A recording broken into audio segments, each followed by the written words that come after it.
అదే కాకుండా అధ్యక్ష 9.20.6 the IA shall provide and deploy at the purchases office location for carrying out the work. ఈ రెండు సెక్షన్ల ప్రకారము వాళ్ళు చేస్తున్న పని ఈ టెరాసిస్ అనే సంస్థ రెవెన్యూ శాఖకు సంబంధించిన CCLA ఆఫీస్లో కూర్చొని పనిచేయాలి అధ్యక్ష. కానీ ఈరోజు అధ్యక్ష అధికారుల నుంచి నాకు అందుతున్న సమాచారం కాల్సిన అవసరం ఈ దేశంలో ఏ టెండర్ ఒప్పందంలో ప్రభుత్వ కార్యాలయం నుంచే ఈ ధరణి పోర్టల్ను నిర్వహించాలన్న కండిషన్ను ఉల్లంఘించి పోనీ తెలంగాణ రాష్ట్రంలోనే ఏదో ఒక ఆఫీస్లో నుంచి నిర్వహించిన అంటే లేదు అధ్యక్ష. విజయవాడ నుంచి నిర్వహించారు, బెంగళూరు నుంచి నిర్వహించారు, ఢిల్లీని గుర్గావ్ నుంచి నిర్వహించారు, ఈశాన్య రాష్ట్రాల నుంచి నిర్వహించారు. ఇన్ని ప్రాంతాల నుంచి ఈ రోజు భద్రంగా ఉండాల్సిన నా యొక్క సంపూర్ణమైన సమాచారము నాకు ఈ తెలంగాణ ప్రభుత్వం మీద ఉన్న నమ్మకంతో నా భూములకు సంబంధించిన పూర్తి వివరాలను ప్రభుత్వం దగ్గర పెడితే ఆ ప్రభుత్వము ఆనాటి ముఖ్యమంత్రి సంపూర్ణ సమాచారాన్ని ప్రైవేటు కంపెనీలకు ప్రైవేటు వ్యక్తులకు ఈ రాష్ట్రంలో కానోళ్లను ఈ దేశంలో కానోళ్లను ఈ దేశంలో లేని కంపెనీలకు ఈ దేశ పౌరులు కానోళ్లకు అప్పచెప్పి ఈ రోజు ఈ రాష్ట్ర ప్రజల యొక్క నమ్మకాన్ని విశ్వాసాన్ని కూనీ చేయడమే కాకుండా ఆర్థిక నేరాలకు పాల్పడ్డాడు అధ్యక్ష. దానికోసం ఎంత కఠినంగా వీళ్ళ పట్ల ప్రభుత్వాలు వ్యవహరించాల్సిన అవసరం ఉన్నది అధ్యక్ష.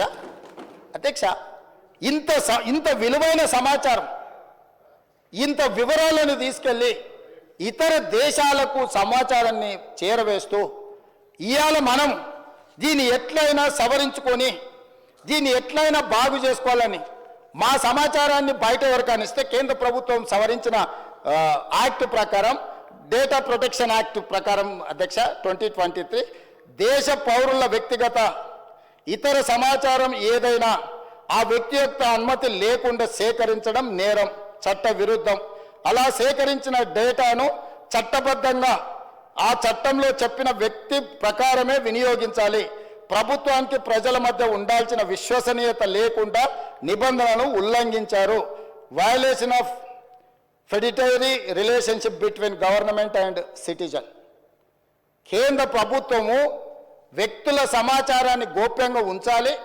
వ్యక్తుల సమాచారాన్ని ప్రభుత్వం ఏదైనా పథకం కోసం కానీ ఏదైనా అంశంలో సేకరించినప్పుడు ఆ వ్యక్తి అనుమతి లేకుండా ఆ వ్యక్తికి తెలవకుండా ఎవరికి ఇవ్వకూడదని మన చట్టాలు చెప్తున్నాయి అధ్యక్ష.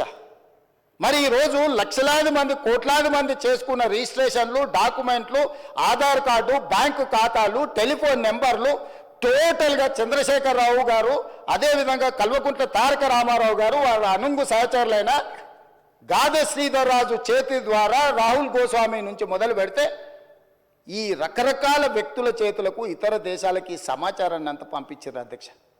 ఎందుకు ఈరోజు సంవత్సరం మొత్తం సాంకేతిక నిపుణులతో, రాజకీయ పార్టీలతో, రైతు కూలీ సంఘాలతో ప్రతి ఒక్కరితో ఎందుకు చర్చించినాం అధ్యక్ష? ఇంత తీవ్రమైన నేరం జరగడానికి అవకాశం కలిగించిన ధరణి, చంద్రశేఖరరావు, తారక రామారావు గారి విషయంలో ప్రభుత్వం స్పష్టమైన విధానంతో ముందుకు వెళ్ళాలని మా రెవెన్యూ శాఖ మంత్రి గారు కొన్ని వందల మీటింగులు పెట్టింది అధ్యక్ష. ఇది ఆషామాషిగా ఈ చట్టం ఈరోజు సభ ముందుకు రాలేదు అధ్యక్ష.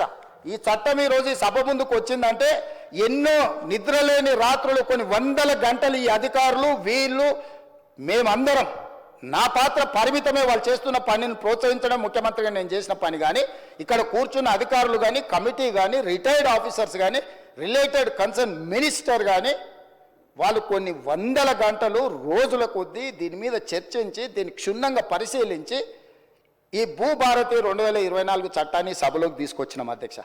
ఈ సభలోకి తెచ్చి దీని పట్ల ఒక మంచి చర్చ జరగడం ద్వారా సంపూర్ణమైన విశ్వాసాన్ని ఇవ్వాలి. మేము వచ్చిన తర్వాత వాళ్ళ కాంట్రాక్టు పూర్తి చేసి NICకి బదిలీ చేసినాం అధ్యక్ష. నిన్నమననే వాళ్ళకి టెండర్ అగ్రిమెంట్ ఉండి బదిలీ చేయని పరిస్థితుల్లో నాకు తెలిసి ఒక నెల అయినట్టు కేంద్ర ప్రభుత్వానికి సంబంధించిన సంస్థకు ఈ సమాచారాన్ని బదిలీ చేసి ఇవాళ సంస్థ టెరాసిస్ అనే సంస్థ గాదె శ్రీధర్ రాజు NICకి సహకరిస్తలేడు. ఎందుకంటే ఈ డేటా మొత్తం ట్రాన్స్ఫర్ చేయాలి.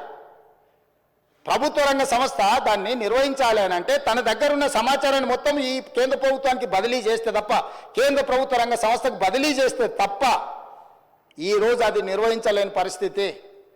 ఎందుకు మేము కొంతకాలం మౌనంగా ఉన్నామంటే ఇప్పుడు ఏ మాత్రం ఇందులో ఏ కేసులో ఇంకే విచారణకు ఆదేశిస్తే ఒక్క టాక్స్ హెవెన్ కంట్రీస్లో కేమెన్ ఐలాండ్స్లో లేకపోతే వర్జీనియా బ్రిటిష్ వర్జీనియా ఎక్కడో ఉండి ఒక క్లిక్ కొడితే మన దగ్గర ఉన్న సమాచారం మొత్తం క్రాష్ అయిపోతుంది అధ్యక్ష. మన దగ్గర ఉండే సర్వర్లు అన్నిటిని కూడా డౌన్ చేస్తే దీన్ని రిపేర్ చేసుకోవడానికి రిస్టోర్ చేసుకోవడానికి లేదా భవిష్యత్తులో రిజిస్ట్రేషన్లు చేసుకోవాలంటే కూడా అది రోజులు పట్టొచ్చు నెలలు కూడా పట్టొచ్చు అధ్యక్ష. ఇంత కుట్రపూరితంగా ఒక వ్యక్తి చేతిలో యువరాజు గారిని ఆ రాజులు ఇంప్రెస్ చేసి ఉండొచ్చు. యువరాజు గారికి ఆ రాజులు అత్యంత సన్నిహితులు కుడి భుజం ఎడం భుజం అయి ఉండొచ్చు. కానీ మనందరి సమాచారాన్ని రాష్ట్ర ప్రభుత్వం పూర్తి వివరాలను ఒక వ్యక్తి చేతిలో పెట్టి రాష్ట్రాలనుగా దేశాల సరిహద్దులు దాటిచ్చి ఏ దేశంలో అయితే ఎలాంటి మనం శిక్షలు ఎలాంటి నేరగాళ్ళను పట్టుకోవడానికి ఒప్పందం లేని దేశాలకు పంపించారు అధ్యక్ష. నేను ఈరోజు మీకు చెప్తున్నా అధ్యక్ష, పార్లమెంట్ సభ్యుడిగా కొన్ని వందల లెటర్లు రాసిన ఆ దేశాలకు నేను మనుషులను పంపించిన డేటా సేకరించడానికి డబ్బులు గట్టైనా తీసుకురాపోండి అని యుఎస్ నుంచి నా మిత్రులను ఆ దేశానికి పంపించిన అధ్యక్ష. వాళ్ళు ఇవ్వలేరు. నా దగ్గర చాలా వివరాలు ఉన్నాయి అధ్యక్ష. నేను దీని మీద రీసెర్చ్ చేసినప్పుడు వీళ్ళు ఎన్ని రకాల